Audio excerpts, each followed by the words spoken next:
জি, প্রশ্ন হচ্ছে যে কোরআনুল কারীমের এই মর্যাদাপূর্ণ আয়াত কিংবা এটা সূরা ফাতিহা কিংবা আয়াতুল কুরসি বা অনেক অনেক মানুষ এটাকে মুখস্থ করে না, অর্থ জানে না, অর্থ বোঝার চেষ্টা করে না, কিন্তু এটাকে সে তাবিজ আকারে সঙ্গে ধারণ করে। জি, এটি আসলে ব্যবহার করা যাবে কিনা, আসলে এ ব্যাপারে কি মত রয়েছে, সঠিক কি হবে? এটাও আমি তাফসিরে কুরতুবির রেফারেন্সটাই আগে দিতে চাই, যেহেতু তাফসিরে কুরতুবি এটা আহকামুল কোরআন, কোরআনের আইন মাসআলা বিষয়ক বিশ্ববিখ্যাত তাফসির কিতাব। মালিকি মাযহাবের উনি একজন ইমাম বা অনুসরণীয় মনীষী। তো আহকাম বা আইন ভিত্তিক তাফসিরের কিতাব হিসেবে এর ভিতরে ফিকহি বিষয়গুলো বা এরকম মাসআলার বিষয়গুলো, জীবন জিজ্ঞাসাগুলো এখানে খুব গোছানোভাবে ধরা হয়েছে। তো তাফসিরে কুরতুবিতে আল্লামা কুরতুবী রহমাতুল্লাহ আলাই, উনি স্পেনের কর্ডোবার আলেম, ভুবন বিখ্যাত আলেম, সম্ভবত কিয়ামত পর্যন্ত সেরা আলেমদের তালিকায় উনি থাকবেন। তো ইমাম কুরতুবী রহমাতুল্লাহ আলাই লম্বা আলোচনা করে অনুনাজ্জিলু মিনাল কুরআনি মা হুয়া শিফাউ ওয়া রাহমাতুল লিল মুমিনিন, এই আয়াতের ভিতরে শেফা, কোরআন যে রোগ থেকে মুক্তি, এই শব্দের ব্যাখ্যা করতে গিয়ে উনি দীর্ঘ আলোচনা শেষে আল্লামা জালালউদ্দিন সুয়ুতী রহমাতুল্লাহ আলাইয়ের বিশ্লেষণ সামারি এনেছেন যে ৩-৪টি দিক যদি রক্ষা করা হয় তাহলে কোরআনের আয়াতকে তাবিজ হিসেবে ব্যবহার করা। সেই ৩-৪টি দিক কি কি? ইন জেনারেল তাবিজের কথাই যদি আমরা বলি, ১ নম্বর কথা হলো কোরআনের কোনো আয়াত যদি হয় তাহলে এটাকে ঝাড়ফুঁক বা তাবিজ তো লিখিত মাদুলি, এটার ব্যাপারে একটু পরে আসি। আমরা মোটামুটি কথা হলো এটা চিকিৎসা হিসেবে কোরআনের আয়াত ব্যবহারযোগ্য। যদি আল্লাহর কোনো জিকির তাসবিহ এগুলো হয় তাহলে এটা তাবিজ হিসেবে বা রুকিয়া ফা হিসেবে ব্যবহার করা জায়েজ, এবং এটা হতে হবে আরবি ভাষায়। আল্লাহর জাতি বা সেফাতি নাম হতে পারে, আল্লাহর জিকির আসকার হতে পারে, তাসবিহ তাহলিল হতে পারে, কোরআনের আয়াত হতে পারে, তবে সবগুলো আরবি ভাষায় হতে হবে।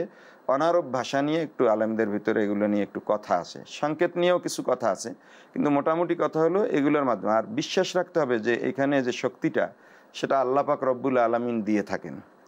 আর এই আয়াতের যেন উলঙ্গ কোনো অবমাননা না হয়, সেক্ষেত্রে যদি ওপেন থাকে আয়াতটা তাবিজ হিসেবে বা গলায় ঝুলানো কাগজের ভিতরে আসে, সেটা এমনভাবে আসে যে এটার তাজিম রক্ষিত হয় না, তাওহীন করা হয়, তাহলে সেটা আবার আলাদা গুনাহ হবে। তবে মূল কথা হলো এটা শুধু আল্লামা কুরতুবী রহমাতুল্লাহ আলাইহি না, উনি বললাম মুফাসসির এবং ফকি হিসেবে ওনাকে পেশ করলাম, উনি একজন বড় মুহাদ্দিসও, আমরা সেটা বাদ দিলাম। আমরা যদি এই বিগত 200-300 বছরের দিকে তাকাই, পৃথিবীর একজন সেরা আলেম যাকে অফার করা হয়েছিল যে বুখারীর একটা সরা আপনি লেখেন, উনি বলছিলেন যে ইবনে হাজার আসকালানি লা হিজরাতা বাদাল ফাতহে, যে ফাথুল বাড়ি লেখার পর আর বুখারীর ব্যাখ্যা লেখার দরকার নেই। এত বড় যোগ্য আলেম উনি, ওনার সিহাসেত্তা এবং মুসনাদে আহমদ বা এই মুয়াত্তা মালিক এরকম 8-9টি কিতাবের যে আহকামের হাদিস আল্লামা ইবনে তাইমিয়ার দাদা মাজদুদ্দিন ইবনে তাইমিয়া কালেক্ট করছেন, ওইটার উনি যে বিশ্ববিখ্যাত ব্যাখ্যা গ্রন্থ রচনা করেছেন নাইলুল আওতার, এই নাইলুল আওতারের ভিতরে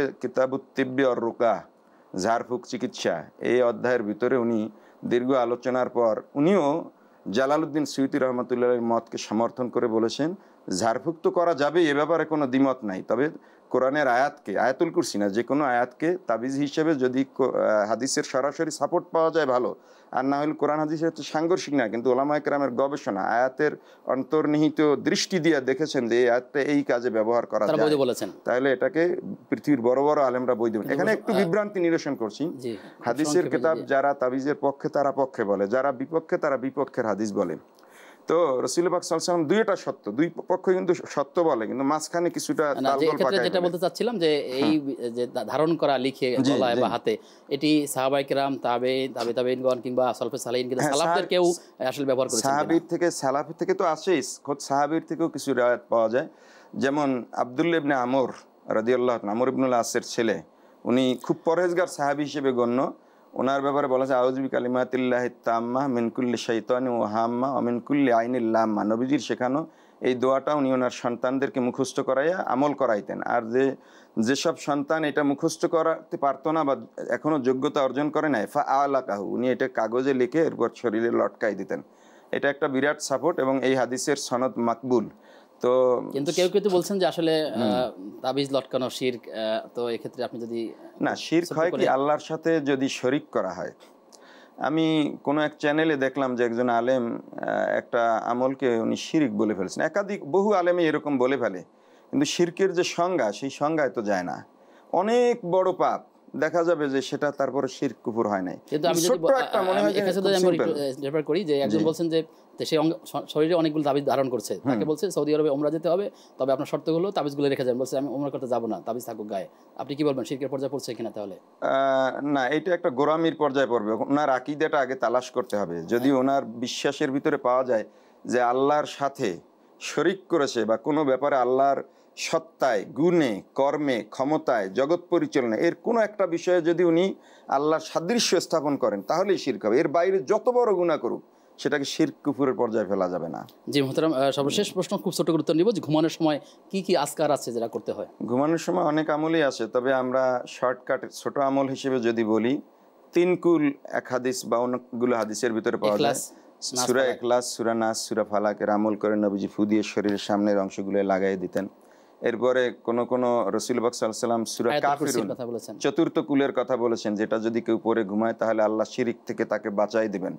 সে নিজে যদি চেষ্টায় বাঁচতে নাও পারে, আল্লাহ তাআলা তাকে স্পেশাল পাহারা দিয়ে সূরা কাফিরুন দিয়ে তাকে ইমানের সীমানার ভিতরে রাখবেন, শিরক করতে দিবেন না।